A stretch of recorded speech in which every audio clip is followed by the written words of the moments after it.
Please welcome Bruce Daley, Vice President and Principal Analyst, Constellation Research. One of the things that I think when you think about data really is that data is really about insight. So we want to take a little different approach this afternoon, and what we want to do is, I've got a distinguished panel here. I'm going to let them introduce themselves, but what we're going to do is we're not going to talk about data, we're going to talk about the insights that they've gained as part of their career from data. So with that, let me start with Chris and have Chris introduce himself. Sure, I'm Chris Selland. I am the VP of Marketing for HP Vertica. Vertica is a company HP bought in 2011, so we've been part of HP for about 2.5 years. And we're kind of the big data software arm of HP, if you will. So, great. David? I'm Dave Schrader. I work at Teradata. I've been there 22 years, started in engineering. Now I work on something called Unified Data Architecture, which combines Hadoop, discovery platforms, and Teradata. What I'm probably known for are customer case studies, so I have a pretty good idea of how customers use the technology to get insights. Hi, Ken Wincko, Vice President of Global Product Solutions at Dunn and Bradstreet. I've been there 3 years. Prior to D&B, I spent time at IBM, Citigroup. And our team's responsibility is focused on utilizing data analytics best practices to achieve business outcomes. And it's really about aligning your data and analytics capabilities with your business strategies and your technology strategies. Great.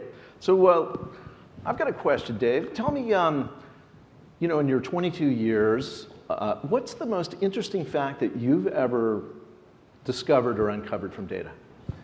Well, I don't do it personally, but I can tell you what the customers have done. We had a big event last week, so I heard about an Australian energy company that when they have power outages, they need to identify exactly where the outages are. So it turns out their smart meters can send one last gasp message, but it may or may not make it to the corporate headquarters so that they can identify the outage. So what they started using are tweets, because if people don't have power, then they'll get on their mobile phones as entertainment. But if the geospatial locators are on, then they can see what's coming up.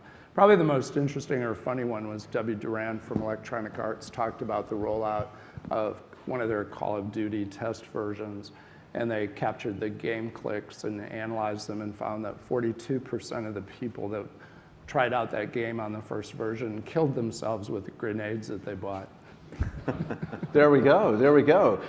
You know, I can certainly relate to this Australian power company, because I think when I have a joke that dies, it's Twitter that always indicates That's right. that. We'll see what goes on. sort of like a grenade, right? Totally. In my hands, it's a dangerous weapon. Let me ask you that same question now, Chris. Yeah, well, one of our kind of better known, more famous, but also more unusual customers, Vertica customer, was actually the Obama campaign. And for those of you who sort of followed the last election, it's not like we take credit for winning the election or anything, but there was, when even Karl Rove acknowledges that the Obama campaign had superior technology, you know, that's pretty powerful. But there was one point during the campaign, and this was all relayed on a webinar that we did with, you know, the sort of head of data mining, data analytics for the Obama campaign, I should say, who they were looking for terms that had the most affinity with likely Obama voters. And they found one that stood out like far away and above all other terms. Anybody know what it was? Anybody? Guess? You want to guess? Never. George Clooney. So George Clooney was far and away with likely Obama voters, had the highest affinity ranking. So what they did was they recorded a robocall with George Clooney and, you know, rolled it out to likely voters asking for the vote, and it was actually highly effective. So it's pretty interesting, you know, sort of things you would never guess, right? So yes, yeah. So I thought that was pretty cool. Oh, very cool, very cool. Ken, what you've learned? Well, I'm not sure if my stories will be as interesting as either of those, but what I would say is actually, this company will remain nameless to protect the innocent, but a major insurance company we've been working with actually was asked to provide liability insurance to a small specialty glass manufacturer, sleepy town in South Carolina. So they asked, you know, came to us and said, hey, what can you find out about this company? So we did some financials and analytics on it, and came back and said, all right, you know, they look pretty good, but you probably should dig a little deeper. Well, turns out this small little company in South Carolina was owned by a larger conglomerate based out of the European Union, and which actually had some lawsuits. So going through that, and actually found out through ownership stakes that they actually had a 48% interest from a bigger conglomerate than that had a $300 million lawsuit. So what really became, started out as this innocuous business relationship turned into this big, complex, pernicious situation. And it talks about the importance of multidimensional views of everybody that you're doing business with. So you can't just rely on that one report, that one D&D. Correct. If you dig in a little bit deeper, you can uncover something else, which really is about data to decision. You would have made a completely different decision just based on those two people than you would on this company with a $300 million lawsuit. Wow, interesting. Let's shift gears a little bit. Let's talk a little about the future. Now, I've got kids. I think a lot of the people in the audience do as well. Do you think, based on that our secondary education, which is really a product of the space program and really emphasizes calculus, do you think that our high school education should be revamped and teach statistics instead? Instead of calculus, anything? or what's your feeling? If you can advise someone, I think statistics is an important subject, and yes, I think it's something that should be rolled out. Now, it tends to be one of these subjects that some people like. I actually remember when I was a student, I loved statistics, but that made me kind of weird, so in school, because most people did not. But I think it is something that at least having a baseline understanding of statistics is important to become conversant. So I think it should be part of the curriculum. I don't necessarily want to go and say it should be ahead of anything else, but I think, yeah, it should be at least basic statistics should be kind of required coursework going forward, so yes. I know, Dave, you come from an academic background. You got your PhD in computer science from Purdue. What do you think would help our post-secondary education based on your experience? Well, I definitely vote for more stats, especially in the high school. I actually worked with a college kid that was having problems this summer, helping him, tutoring him. And I tried to lay out the job opportunities. He's interested in sports medicine. So I had him do 1 week on Google searches for instrumentation.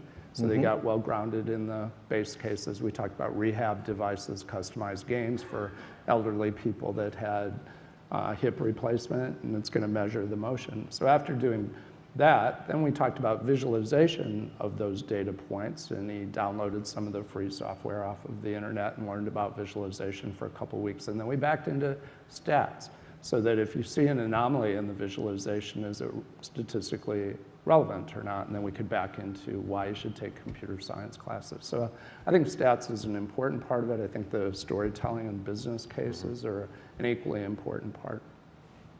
Ken, what do you think? I would agree with actually both of them. I mean, statistics obviously is critical. I mean, that's really what our business is about, which is how do you collect, organize, analyze, present the data. I mean, that's a very important skill to have. Definitely need more of our next generation to be able to focus on that. Then you have the calculus piece, which is about modeling, and that obviously plays, so both are critical. And then the third piece I would actually add on top of that, which is just the importance of data science. So what is the story that you're really trying to tell? And what are the key questions that you need to ask? And it's about problem formulation, and we talk about disruptive innovation, and we need to be able to teach the next generation is, okay, if you're going to disrupt, you need to think about problems in a completely different way. So how do you do that? And so it's really an important skill for them to learn. If I can add one more thing, I ran a panel last week where we had fairly senior leaders at a German retailer, a big American bank, and then one of the entertainment companies. And the question from the audience was, if I need a data scientist and I can't afford to buy one, if I need to retrain somebody I have, is it easier to take a stats proficient person and then add computer science and business, or a business person teach them stats and computer science, or the third one? And the answer across all three panelists was start with a stats person. If they have that, you can probably teach them the amount of computer science that they need to run the tools and teach them the business part. And storytelling, it just comes naturally to most people, right? So that's probably the softest of all those skills. I'm not so sure about that. Actually, that's where I think you want some fine arts majors and people that can help learn this stuff and then translate it into the stories of a wider set of executives. Well, it's interesting because I mean, just about every software company I've worked at, if you go talk to the best programmer in the company, you find out they're usually a liberal arts major. So it's kind of funny how it works. So I do think there's a connection there between being able to draw conclusions and follow a narrative and build something around it, and draw, that definitely doesn't necessarily tie to a traditional engineering statistics type background. So, but I think it's a hard question to answer too, without knowing the people. So, why do you think more liberal arts people don't go into the hard sciences, don't go into computer science? Why do I think they don't? I think more are these days. I think that, I don't know, I mean, this is really just opinion. I'm not saying I have any real statistics on this, speaking of statistics. I think you're seeing more of that, though. I actually think you're seeing more. I think it's going up, not going down, at least from what I've witnessed. So maybe I'm sitting in the vantage point in the industry, but I don't know what the numbers say. But to me, that's a number that's going up, not down. That's great. So what do you guys look for when you recruit somebody, when you're looking to have someone join you from a data perspective? Do you look for the quantitative skills? Is it they're good storytellers? Is that kind of what you're looking for most? Well, I would say for us, I mean, in our business, information services, I mean, it's actually, and particularly for my team, it's really, I think all of us would say, I mean, it's a rare combination of skills that you really need, because you need to be analytical on the one hand. At the same time, you need to be collaborative. You need to have strategic thinking. You need to be able to apply those data analytics and what you learn from those models and results, and say, well, how can this impact our business strategies? And so that's an element of education that we also need to, so somebody can be really strong on statistics and then saying, well, how do we apply this in a business situation? And more often than not, that's not the case. They don't really have that understanding from a business side. So I think what I've seen in the customers that I've interacted with who want to become a data-driven kind of company are, first, you recruit for curiosity, and second, you recruit for people who are very good at hypothesis generation, because if you have the idea, then you can go gather the appropriate data sets. The other angle that I'm seeing, though, are that you don't want to do everything only based on hypothesis. That's where the visualization tools help you discover the anomalies, and then from there you can kick in with the curiosity of what's that cluster over there look like. Maybe it leads to anomalous behavior in customer service or new opportunities for new customer segmentation. So I kind of put the world of knowledge into what you know, and the schools can do a good job of teaching you that. But then there's the what you know you don't know, that's the hypothesis testing, and then the what you don't know, that's the visualization and exploration leading then to theories.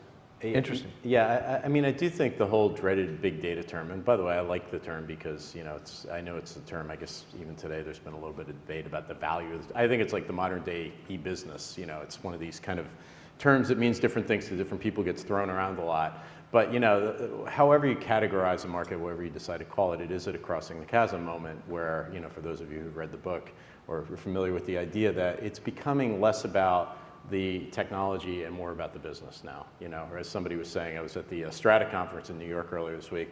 Somebody was saying, I keep trying to talk about Hadoop to business people, and they keep saying, God bless you. So, and it's not about the tech anymore. It's really becoming about what business problems are we solving. So the storytelling skills and the ability to draw a narrative and apply it to something is really what's becoming important now. And Dave hit an important point too, talking about visualization. I want to jump in because visualization has done a great deal to democratize data here, because that's the thing that makes something like statistics not that scary. Because now I don't necessarily have to be understanding the numbers. That's always been a gap for people in, sort of traditional BI. It's like, well, not everybody gets numbers. It doesn't always fit in particularly business people's heads what to do with it and what it means and what kind of decisions to draw out of it. But when I can start to see it as a picture and I can start to visualize it, and I can have, a dashboard that moves, or I can, look at things like heat maps and so on and so forth, pictures really does say thousands of words, and visualization has really helped with that problem as well. It sort of went back to your question about statistics earlier. I can add one thing. I think visualization is the key to breaking down the barrier between the business and the IT people.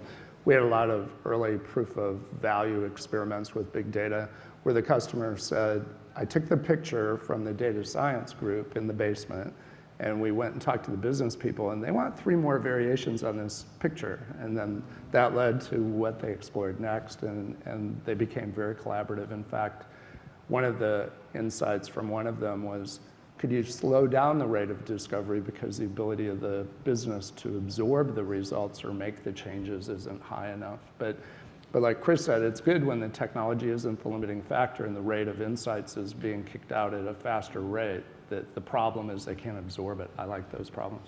Right. It's all about the consumability, accessibility, and then once you have that, and then you can draw those insights and you can start collaborating more effectively across those different groups. Agreed. Great. Well, let's talk about, so big data is getting bigger. Is it ever going to stop? You ever going to reach a situation where all the data that organizations, governments, marketing organizations are collecting about people, do you ever think it's going to go in reverse? Do you ever think that organizations are going to collect less data than they do today? On an absolute basis, I don't think so. I mean, I'm not a big fan of the term never, but you know, it's so many things are growing, and you know, there's research that HP's commissioned that there's going to be like 150 sensors per person on Earth pretty soon. You know, I was related to a story about like the airlines, because there was an airline that we were working with that was talking about how they had like 2 people to answer 5,000 negative tweets a day. And they were considering that big data. And then they started to realize that, you know, and this is a McKinsey number, that a jet engine on a plane gives off a terabyte of data an hour, right? And so they're also starting to recognize that, wait, there's a correlation. So that data, which by the way, any flight I'm on, I want that data to be really boring data, right? But if I'm doing a better job of predictive maintenance using the sensor data, then I can actually do a better job of customer service, and my flights are more likely to be on time, so I'm not going to get as many nasty tweets. So I'm spending all my time trying to answer tweets as opposed to, you know, sort of focusing on the core problem. And anyway, my point of all of that is just that, you know, everything is throwing off data right now. And, you know, you look at, like Dave and I were talking about telecommunications and call data records, and people are thinking about the things, the calls they're making and the tweets they're sending from their phones. If you had any idea of the amount of data that transpires from the phone and the network just to do things like manage the network, quality of service and all those things. So I just, you know, I don't see it going in an absolute negative direction at any point in time. I do think we're kind of at the point in the curve now where things are really ramping up, and maybe there will be an absolute deceleration to some degree, but I think, you know, I don't see anything in the foreseeable future where data stops growing. Yeah. So. I think the 2 relevant points are the economics and then the value of the insights you can derive from the data. So a lot of the big data numbers come from people posting photos that aren't going to have any particular value potentially in the business world. Question is, how many of those bits, once analyzed with the appropriate technologies, so sentiment scores on tweets. It's not about the tweets, it's what are they saying, and is it good or bad, and what action can you take afterwards. The density of a lot of what people call big data is actually quite low. So you can capture a lot of data economically, but then you need to get it back bubbled down to what are the actionable piece parts. So it's about economics and then the inside quality. So would you think there could actually be an economic barrier to big data getting bigger, that eventually it just doesn't, you know, the data, the terabytes of data from the engine really aren't, from the engine, jet engine, I'm good with that. From my toaster, I'm not quite so sure. You know, that my toaster has as much to tell me as the jet engine. But do you think there might be an economic limit to big data? There could be, but I don't think that it's going to be anytime soon. I mean, if you look at just what we talked about a little bit earlier, just as a group, I mean, you look at processing, the cost of processing, you know, information is going down exponentially and will continue to go that path. Molecular technology, think about that, and look at what's going on in genetics and in the healthcare space. I mean, it just, the amount of information is going to continue to grow, at least for you know, exponentially, and at the same time, I think the cost of processing that is going to go down exponentially as well. Yeah, I mean, we have companies individually that have large amounts of data. I think the interesting thing is going to be when they start sharing. So for healthcare, do you put it in the cloud? Do you put all the data together? Or I was talking to Southwest Airlines, and they're collecting information off the 737s, but the question is, okay, at a certain point, Southwest probably needs to share that data with Boeing, and in the case of a problem, they need to share it with the government. So now, where are you going to put the data? How long do you have to keep the data? Right. Whose data is it? Are all the very interesting questions. And they aren't really the technology questions. We can capture the bits. It's other questions. And there's a lot of cases where, you know, like a great example, like you were talking about video, like video from security cameras. I mean, you know, and all of that data. I mean, generally you want to keep it, and generally most of it isn't telling you much, but when there actually is something you need to pay attention to. So it's, you know, the argument, because, you know, as Ken was just saying, you know, the cost of managing and the cost of storing it just keeps dropping. So throwing away data, generally speaking, isn't a good idea. I mean, that is where like technologies like Hadoop really become very powerful, because you can basically keep just about anything these days, and then it's when does it have value? Fraud's another example. You know, you're looking at all of the massive transactions, and you hope it's something that happens very seldom, and generally it does. But when it does happen, you want to be able. And so, you know, it used to be, fraud was something that was more caught in retrospect. Now companies want to catch it in real time. There's no real argument not to, but you can't do that by sampling. You can't do that if you're throwing away the data. And then, the regulatory regime is just increasing, so the need to keep it. And, you have to have governance policies. You don't necessarily want to keep it forever, but it's the argument for throwing data away or ignoring data, or it's not worth keeping anymore is kind of that bar keeps, I don't know what's going up or going down, but it's hard to argue that companies are going to go the other way anytime soon.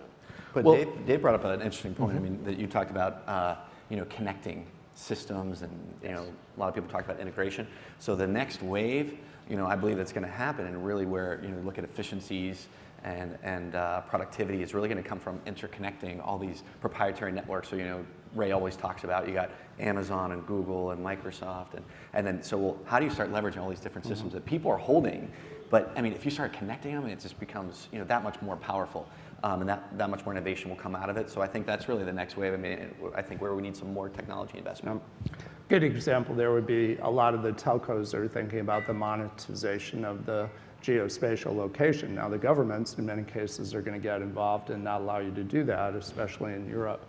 But there are good business cases where one of the ones that comes to mind, and it's the only real data point I've heard, is a company in the Czech Republic. Because they are the phone company, they know where you are through triangulation, but they also have retail stores. So if you were coming up on end of contract, they would try, or if there was a new phone, they would try to drive you into their retail stores. So it's telco and retail. And they got a 30% improvement in foot traffic. So that kind of shows the value of collecting that kind of data. Let's flip it, and let's talk about monetizing data by throwing it away. Do you think that if you offered people an option where they could be they could have their privacy, that you could say, we could guarantee that we're going to get rid of your data. Do you think people would pay for a service like that, to be anonymous? Some would.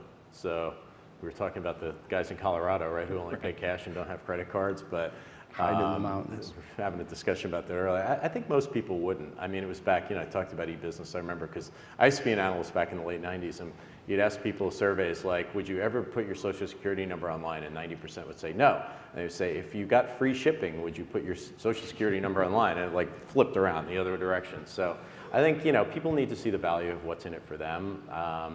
I think generally speaking, people aren't all that concerned. Now, they're not that concerned until something happens. So it's incumbent on the companies they're doing business with to protect and treat the data properly. But generally speaking, no, I don't see that. So. At lunch today, I forget the name of the person, but she talked about programs now for digital detox. I kind of like that because it's the people that are addicted can now pay good money to become digitally disconnected, right, and have a real life. I don't know that we're going to get that far. I think what's going to happen are some of the awareness of how much information is being collected will get out there. The NSA situation right now is heightening the awareness, and I think the day will come in about 3 years where consumers will go to companies and they'll say, I want to see all the data you collected about me. I want to know all the uses of the data that you made. I want to know if you shared my data with anybody else. I want to know if you made money off of me. And I want to know when you're going to write me a check. I think that kind of trend will come. I think it's also the case that people will have a terabyte in their hand. It'll be their mobile phone, and they will get a copy of the data, and then they can shop themselves, right? They can do reverse auctions on, here are all my phone minutes, put it on the cloud, people get to bid on my business, so I begin the transaction, not vice versa. So it kind of feeds on itself. So I have my customer record, now I have my record about who accessed it, and I have my record about what they paid for it, and then it just sort of continues to explode exponentially, it sounds like. And I have my lawyer. There we go, with speed dial, right? My business manager. Your business manager, even better. Dave Inc. I think it's about not crossing what I sometimes call the creepy line too, where consumers start to. There was and it wasn't at this company, it was a prior company. I was working with one of the credit bureaus, and they had the ability when somebody was in the process of refinancing their mortgage, they could tell. And they wanted to basically offer as a service to people, well, if you're refinancing, all of a sudden you would get phone calls and offers from other companies because the mortgage market was very competitive. This was actually before the bubble. So this goes back a couple of years. But they very quickly realized that even though they could do that, it was a really bad idea because it just would have freaked people out because you sign the paper at the bank and all of a sudden your phone starts ringing and it's like offering you an extra quarter point off your mortgage, and You could argue that's in the favor of the consumer, but consumers wouldn't like it, so they stopped for that reason, which I think was a good thing. Yeah, I agree. It's all about the perceived benefit, and perceived is probably the operative word. So, you know, not crossing the line of creepy. Okay, do you want somebody to know where you are on your way into work?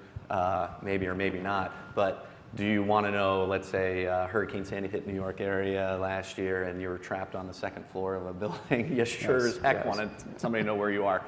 So, you know, that's you know. Where the benefit comes into play. Well, I've got some bad news. I'm afraid we're out of time, but I really want to thank you, gentlemen, for a fascinating discussion. Thank you so much.